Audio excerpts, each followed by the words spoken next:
ஊறுக்காய் பண்ண சொல்லியிருக்காரு. நைட்டு தயிர் சாதம் மாவடு, அதாவது மாங்காய் ஊறுக்காய்.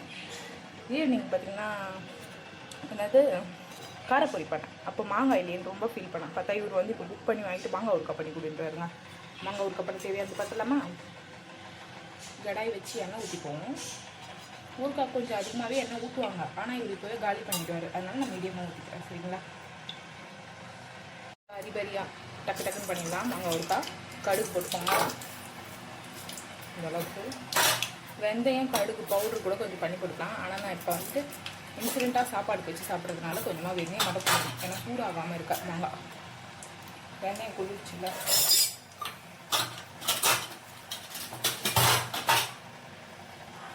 பெருங்காயம் பவுடர் கூட கொஞ்சம் எடுத்துருக்காங்க, கொஞ்சம் வாசனையாக இருக்கும். அதனால லைட்டாக மட்டும் போட்டேன். இந்த அளவுக்கு ஒரு சின்ன கரண்டி மாதிரி இப்போவே போட்டால் நமக்கு கொஞ்சம் கலர்ஃபுல்லாக வரும். மாங்காய் கொட்டிக்கலாங்க. அவர் அந்த மாங்காய் கொட்டையோட, அதாவது மாங்காய் முட்டின்னு சொல்லுவாங்க, அதோடு சேர்த்துனால நான் அப்படியே போட்டிருக்கேன். நீங்கள் அது இல்லாமல் செஞ்சுக்கோங்க. மாங்காய் ஊறுக்காய்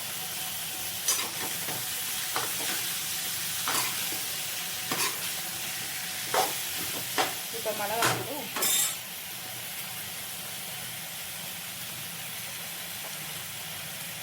உங்கள் காரத்துக்கு ஏற்ற மாதிரி மிளகாய் தூள் போட்டுக்கோங்க.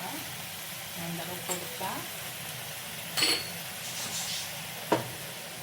தூள் உப்பு தான். நீங்கள் கல்லுப்பு போடுறதா இருந்தால் வச்சு யூஸ் பண்ணுற மாதிரி தான் கல்லுப்பு போடலாம்.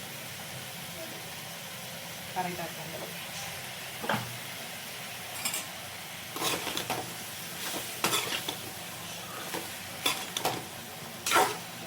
கலந்துட்டு தண்ணி வச்சுக்கலாம். எண்ணெயிலே கூட வேக விட்டு வைக்கிறது வந்துட்டு நம்ம வச்சு யூஸ் பண்ணுற மாதிரி. நம்ம என்னதான் ஊறுக்காய் செஞ்சாலும் கொஞ்சம் ஃப்ரிட்ஜில் வச்சா தான் அந்த பூச்சி பூக்காமல் இருக்கும். ஏன்னா இந்த விதமான நம்ம வந்துட்டு ப்ரெசர்வேட்டிவ்ஸும் இல்லாமல் போடணும்ல, கெட்டு தான் போகும்.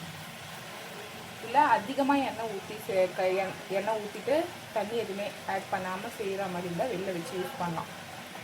நான் வந்துட்டு உடனே ஒரு சாப்பிடுவார். மாங்காய் தோல் ரொம்ப ஆடாக இருக்குது, கெட்டியாக இருக்குது தோல். கிளிமுக்கு மாங்காலே டிஃப்ரெண்ட்டாக இருக்குது. தண்ணி ஊற்றி கொஞ்சம் வேக வச்சு இன்றைக்கி காலி பண்ணுவாங்க இந்த மாங்காய் ஊறுக்காய். பார்த்திங்கன்னா தயிர் சாதம் நிலா சாதம் மாதிரி சாப்பிட போகிறோம் நாங்கள் எல்லாருமே. இந்த குண்டாலேயே போட்டு உப்பு போடுறேன். சரிங்களா? உப்பு போட்டு தயிர் பாக்கெட்டை ஊற்றி அப்படியே பேசி ஆளுக்கு ஒரு உருண்டை சாப்பிட போகிறோம். சைட் டிஷ்க்கு மட்டும் மாங்காய் ஊறுக்காய் ரெடி ஆகிட்டு இருக்கு.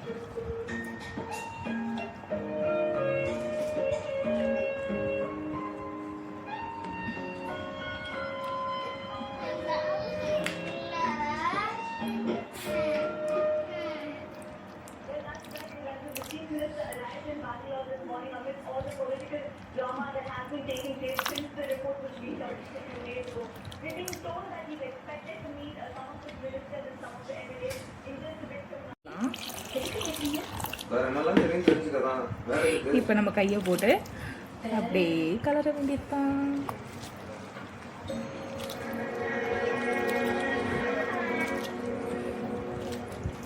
நல்லா மாங்காய் ஊறுக்காய் இந்த மாதிரி தான் வந்திருக்கு.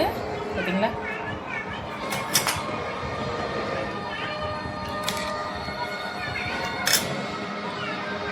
தயிர் சாதம் சாப்பிட்ட கை தான்.